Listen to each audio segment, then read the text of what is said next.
Percepatan pembangunan infrastruktur sebagai penggerak roda perekonomian bangsa semakin masif dilakukan oleh pemerintahan Joko Widodo. Salah satunya adalah pembangunan infrastruktur transportasi berbasis rel yang merupakan moda alternatif penghubung antar wilayah di Indonesia dengan sifatnya yang massal. Pembangunan dan pengembangan perkeretaapian di Indonesia dilakukan secara bertahap, baik di Pulau Jawa, Sumatera, dan Sulawesi.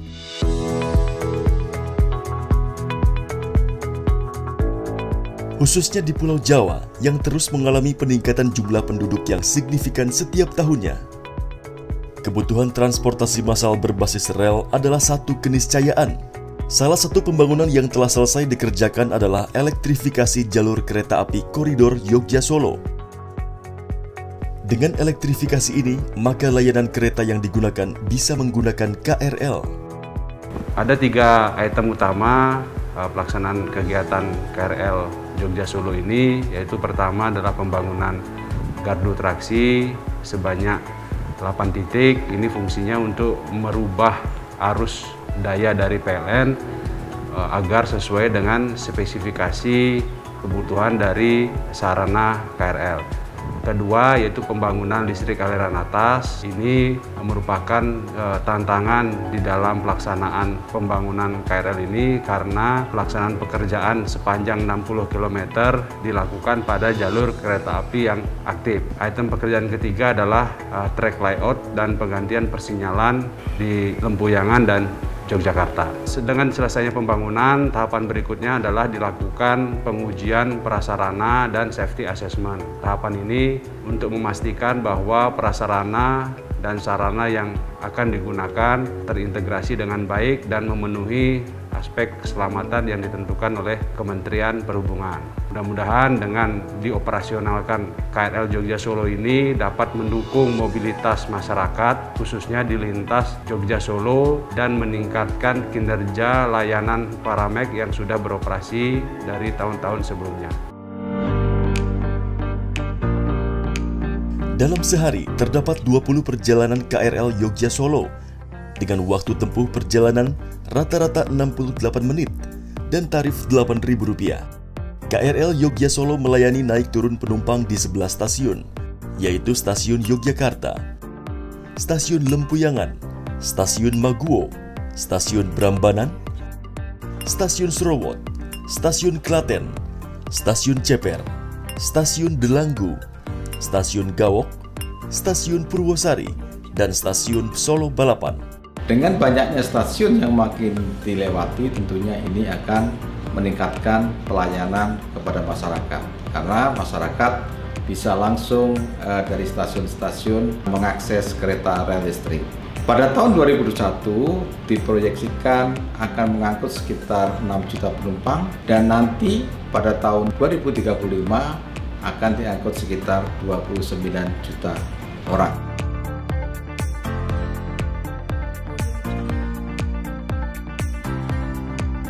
Pembangunan angkutan massal berbasis rel sejalan dengan fokus pemerintah Presiden Joko Widodo yang menekankan konektivitas, integrasi antar moda, dan modernisasi dalam pembangunan infrastruktur transportasi di segenap penjuru tanah air.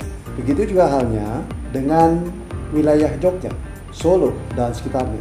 Sebagai satu wilayah aglomerasi, tentu diperlukan satu moda yang terintegrasi, baik antar wilayah, antar moda, lebih cepat, aman, nyaman, sehingga mampu mengakomodir mobilitas masyarakat yang semakin tinggi dan dapat meningkatkan pertumbuhan ekonomi di wilayah sekitar. Visi Kementerian Perhubungan ke depan adalah untuk terus mengembangkan angkutan massal agar KRL juga dapat beroperasi di kota-kota lainnya.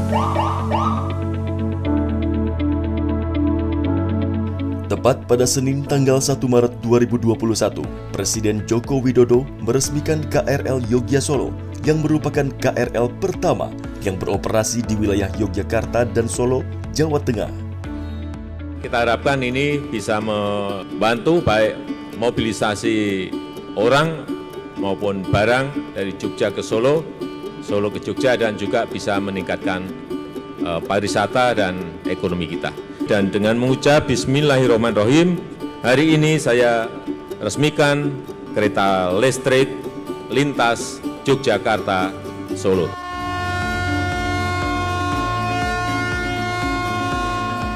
Dengan adanya KRL di Jogja, jadi ini ngemudahin lah transportasinya gitu. Lebih murah pakai KRL.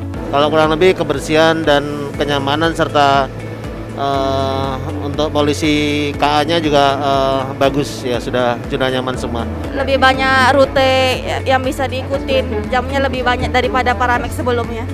Gerakannya sangat bagus dari yang awalnya menggunakan Pramex hingga adanya KRL ini. Pertama karena sistem pembayarannya lebih mudah, yang awalnya menggunakan loket harus antri, harus khawatir ketinggalan kereta dan sebagainya menjadi lebih simpel. Kalau di gerbong insya Allah udah baik lah, artinya lebih nyaman dibanding waktu Pramex. Hadirnya KRL Yogya Solo dengan kapasitas besar dengan waktu tempuh yang lebih cepat sudah tentu memberikan dampak positif bagi masyarakat dan memudahkan pengguna transportasi umum dalam menunjang aktivitas keseharian, khususnya pada wilayah yang memiliki daya tarik dalam sektor pariwisata. Saya dan seluruh jajaran Kementerian Perhubungan merasa bangga dan menyambut gembira atas beroperasinya KRL Jogja Solo.